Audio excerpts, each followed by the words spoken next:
Welcome back to Ceasefire Podcast. This is episode 6, and we're talking about tech.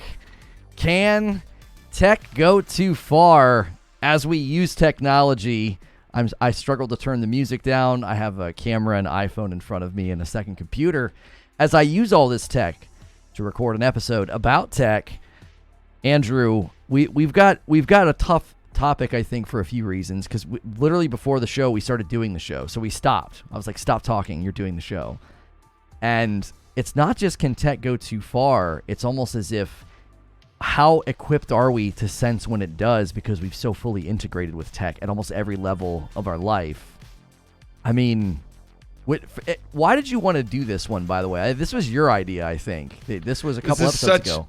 I just feel like this is a really important topic, because really the purpose of this show is grappling with and trying to find headspace and a philosophical and a spiritual standpoint as we relate to what's going on in the world around us, right? And technology and the way it is becoming more and more integrated into our lives. And we'll get into the specifics of what that means as we get deeper in the episode. Obviously, it's such a massive thing, and it's such a massive topic to discuss that we came to the conclusion that we want to do this in 2 parts.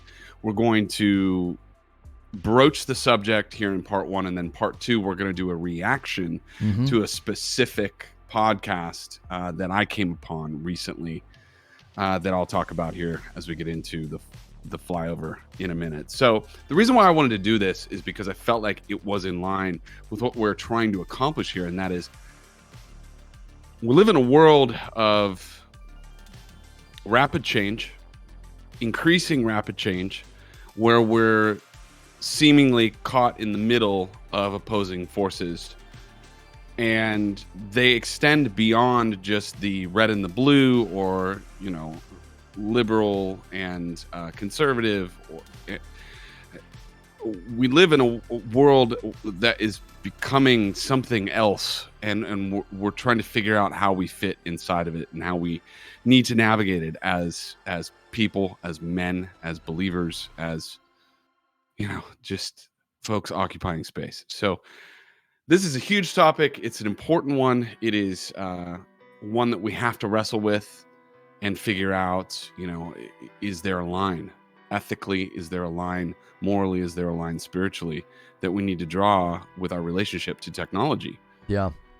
And it gets challenging because it always feels drenched in irony to analyze and criticize technology in the form and the medium of a podcast or a YouTube video, right? It's always like, I always see people sending tweets or whatever from their iPhone talking about tech, which it's hard not to smirk at the irony.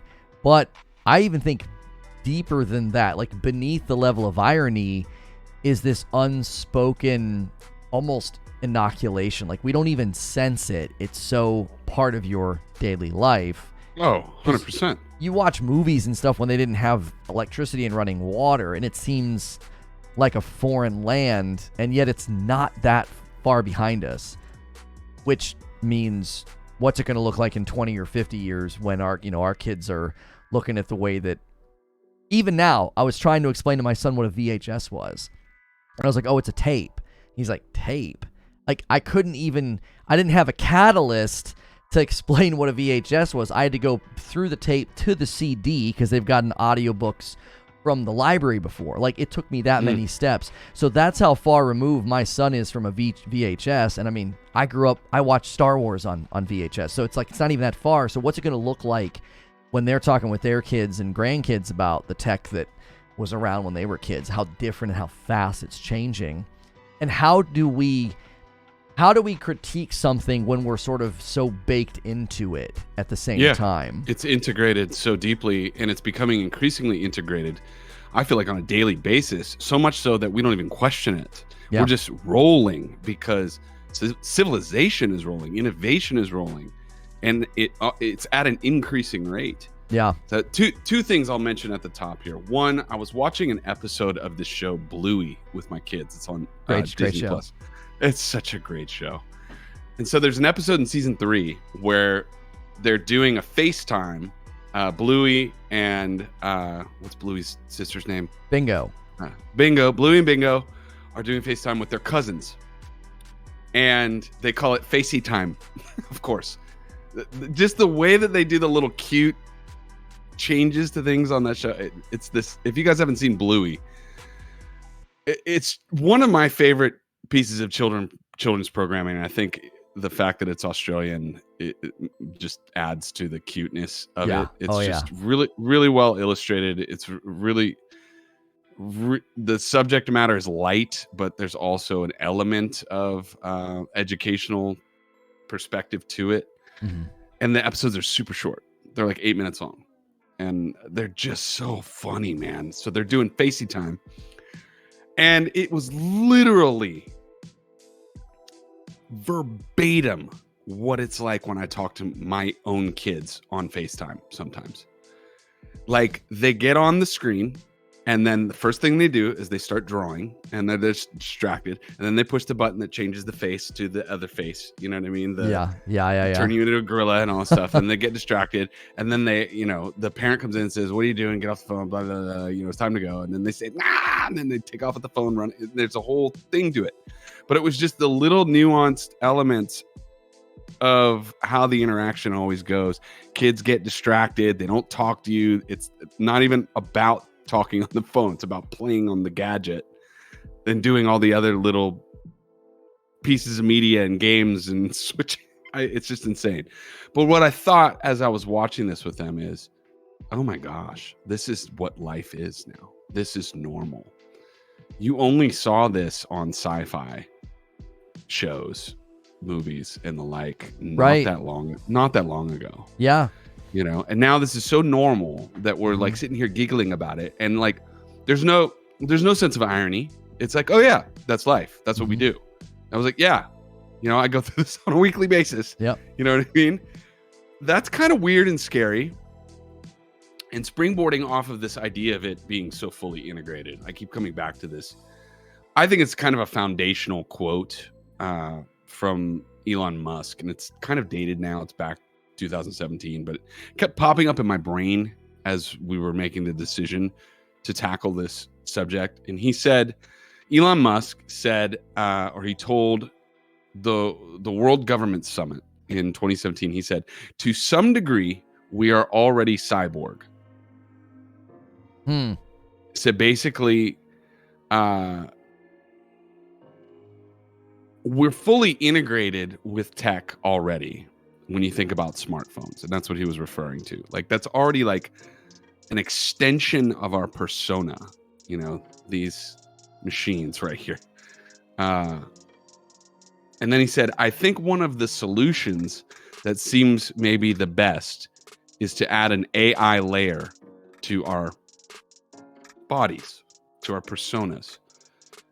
Just as your cortex works symbiotically with your limbic system, your third digital layer could work symbiotically with you." And this was in 2016 when he said that. So these are separate quotes.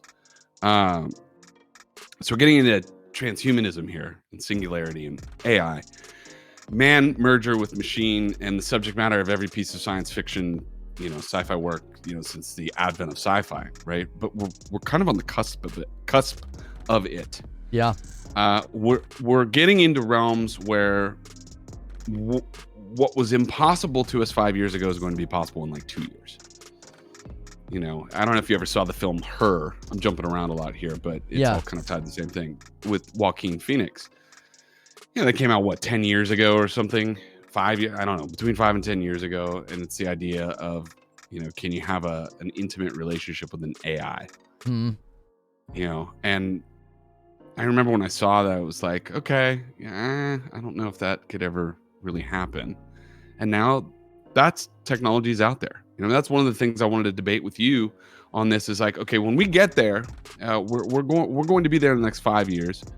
Let's say single person, lonely, can't find another human for a mate. You know what I mean? And you have the disposable income. You have to purchase a robot, right? That has an AI personality that is real enough that you can develop a seemingly somewhat normal relationship with, is that wrong? How do we approach that? Or let's say we get to the point of, because this is on the table in the next decade, where medical technology will advance to the point where lifespans will be extended. And if we get to the point where AI can be integrated with, like Elon Musk was referring to 5, 6, 7 years ago, integrated into ourselves, into our bodies, redefining the nature of what it means to be human. Yeah. And let's say that's on the table, and we could make the choice to live perpetually in that. What's the ethical dilemma there? What's the moral and spiritual dilemma there? So this goes far beyond just, interacting on social media or using, screens to make a radio show. Right. We're talking about redefining the nature of humanity itself, the soul, and eternity, even perhaps. So, because we're talking singularity, that's the full-on merger of man and AI. And there are some voices, and this is the video that I wanted to attack and react to. You and I, our homework assignment will be, it's a guy named Ray Kurzweil. I believe that's how you say his name, Kurzweil. And he has on a guest named Lex Fridman. And I watched part of the episode, and they're just talking about singularity, AI, and the potential for some of this stuff to come to fruition very soon, sooner than we think. And this is where we're at, man. This is what we need to start thinking about because it's going to move fast. I know I covered a lot there. Well, and as you were talking about Bluey and thinking about TV shows and how a while back this was all stuff that we saw just in TV shows, my wife and I have been rewatching Star Trek The Next Generation, and that show is laden with everything we have now. Personal little data devices, like personal communication devices. Everything is a touch screen in that show. That's crazy to think about, because back then that was seen as really advanced. Like, it's funny, as I was watching the show, we got, 5 or 6 episodes into it. We're pretty far into it now. Did you get to the Borg? Oh yeah. We're in like season 6 now. Yeah. Did you get to 7 of 9? That's coming. Yeah, we're not quite there yet. I grew up She's watching my favorite. this. She's my favorite. Well, I grew up watching it, and we got halfway through, I think, season 1, and I said, wait a minute. I said, I just now realized that all this tech is supposed to be advanced, and it doesn't feel advanced when you watch it now. You're like, it's just a bunch of touchscreens. The only thing they do in the show that's advanced is teleportation. So you think, wait a minute, like, was this show the forerunner in predicting all the things we're going to do? And it makes me think of that quote from Arthur C. Clarke where he said, any sufficiently advanced technology is indistinguishable from magic. And on the show, they commonly find civilizations that are super behind and not advanced, and they think they're gods. They think that they have like some sort of magical powers. It's just scientific, technological advances. And I thought another thing from this show, as you're talking, like, can we have a relationship with an AI? Can we do this? Can we do that? One thing that keeps Star Trek in a lane, or at least creates these tense moments, is the Prime Directive. They have an overarching authority that they must adhere to. They've got some sort of guideline. They have a map. They have a way of charting decisions and interactions with other beings and other technologies and discoveries that are super important to their work. And that's the fundamental question. What's the Prime Directive? What is the Prime Directive? Who is going to determine the rightness or the wrongness of tech advancements, or AI, or keeping someone alive forever, marrying a computer program? These are questions that sound comical now, but they won't sound comical in 10 or 20 years.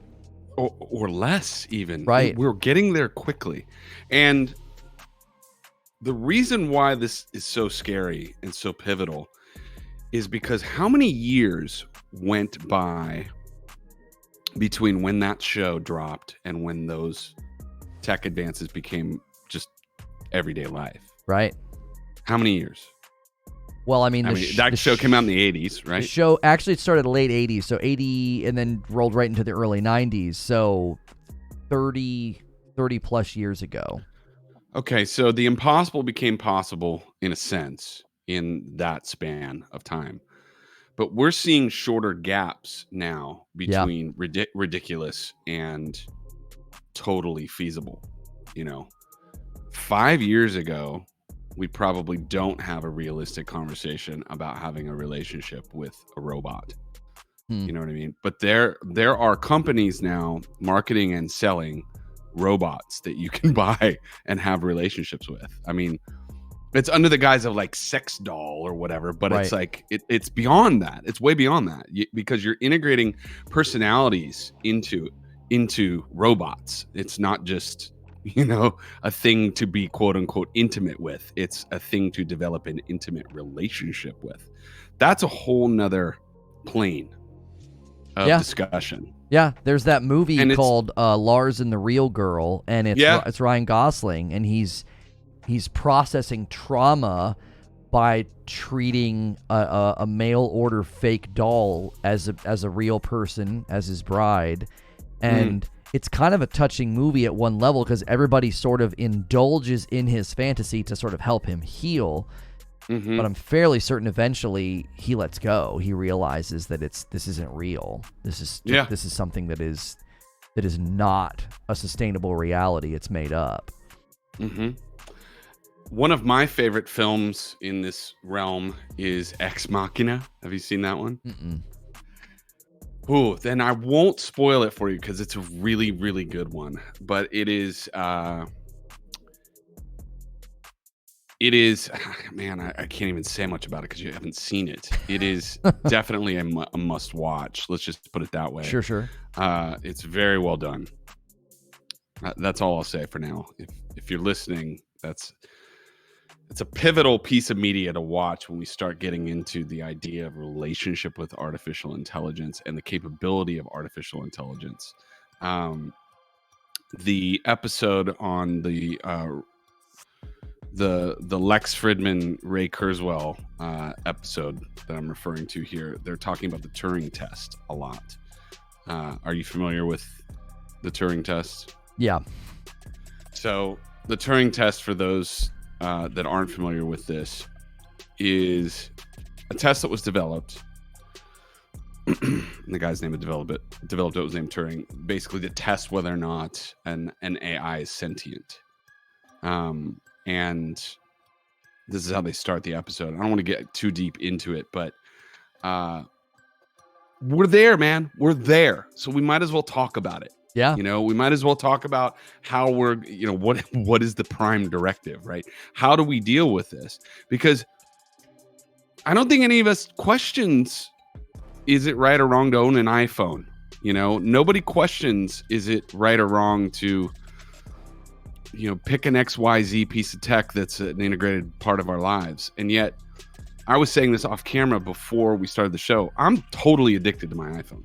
Like, I don't even know how to function in my day anymore without being on that thing. Like, right. That screen time data piece on there. I checked that the other day, and I'm not even going to share what it was. Yeah. I showed it to my daughter. I was like, check this out. And she's like, Dad. And I'm like, I don't know how I'm doing this. Like, I need to work. You know what I mean? I'm doing work on it, which is true.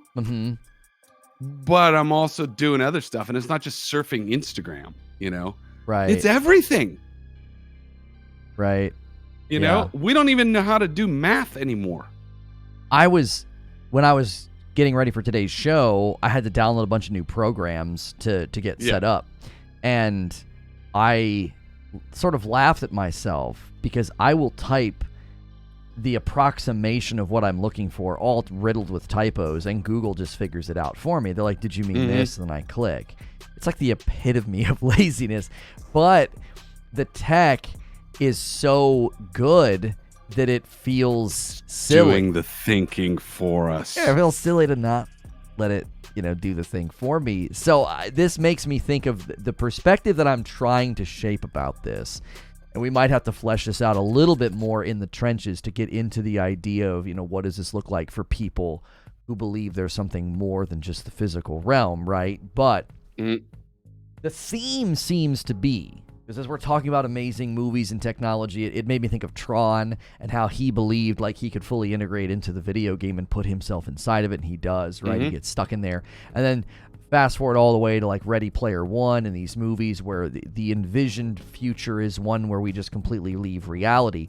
And it's almost, before you even answer the question of is it right or wrong, you need to get underneath why humans want so badly to get out of here. It's like, what's so bad about our reality? What's so bad about where we are? Like, we obviously have our own spiritual answers to that, but fundamentally, what's the answer to that? Why are you doing this? And as you're trying to do this, what are you relinquishing? What are you giving over to these presumed promises of whatever we're going to be getting in turn from it? And this book that I've been listening to by Andy Crouch, it's called The Life We're Looking For, Reclaiming Relationship in a Technological World.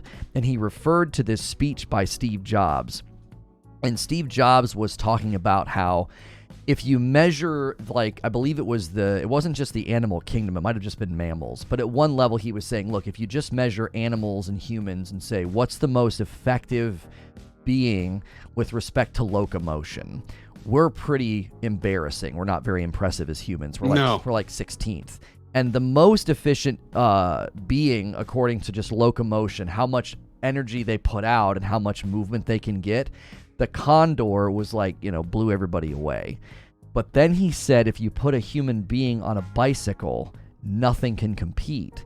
So one low level of tech integration, and look what we can accomplish. And what I thought was so interesting was he doesn't reference, or he could now, I guess you could reference a car, an auto-driving car, right? Where you relinquish all control and the car just drives for you. But I think the bicycle is the metaphor. If we're going to integrate with tech, it needs to be one that is enhancing and bettering, but we're an active participant. We're not this mindless plugged-in drone like in WALL-E, where we're just surrendering our autonomy and our volition because the almighty tech gods are granting us such great experiences or great relationships. So I think that's where I would start. You don't even need to be driven by a holy book or spiritual beliefs. Just look at what you're giving over. You don't need to look at tech in that way. If you're more active in the relationship, in the symbiotic relationship with technology, look at it more like a bicycle and less like an automatic driving car. Because I do wonder, you're talking about screen time on your phone. Is some of that because you're letting the tech drive you and you're not driving the tech? It's a great question. I don't... For me personally, I think sometimes you just get into the distraction. You get into the boredom, the distraction, or the filling of space. You know what I mean? Or you're taking a break from doing some other, productive activity, and then you're just like, oh, let's see what's going on in the world. You know what I mean? And then there's a rabbit hole, and then all of a sudden you lost an hour. You know? And that's kind of what happens to a lot of people. One of the, we can go so far with this, man. We probably need to wrap this portion of the episode pretty soon here. I love the questions that you posed. I love just where we want to go. And the fundamental question is, why do we want to escape into technology? Yeah, that is by far the biggest question. And what does that say about our world? What does it say about the mental environment in which we live? What does that say about the spiritual or lack of spiritual condition of us as individuals? And the one thing I wanted to plant a flag on before maybe we transition into the next segment is us doing this exercise is a losing battle. Society is going to largely go along with whatever is presented. I always come back to that. I'm going to say it on every episode, probably, the Jeff Goldblum Jurassic Park. We don't think about the consequences when something new is presented to us. Right. You know what I mean? We were so, concerned with the idea of whether or not we could. We never thought about whether or not we should. So somebody comes to you and says, here is the first jetpack, that is a consumer grade jetpack that you can afford. Well, duh. I want a jetpack.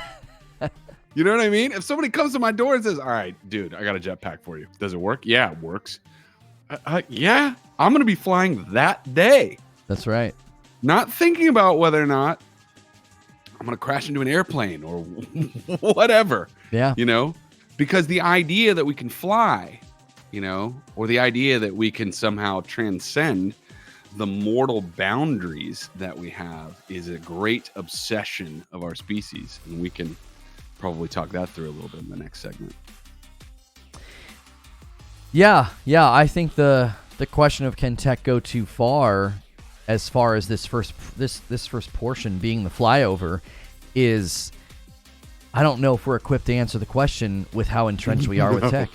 We're so entrenched with tech. We're not. We aren't equipped for this, and I think we are wrestling with this and hope we can invite people to wrestle along with us with this, because it does feel funny, little ironic to be doing this on a podcast with I have more tech in front of me than, like, if I were to flash this back in time to when I was a kid, I have NASA in front of me right now. Oh yeah, me too. The amount of wires surrounding me in this room right now is incredible, and yet nobody bats an eye at what we're doing. This is low tech. This is ancient. This is so 5, 10, 12 years ago. It's not even funny.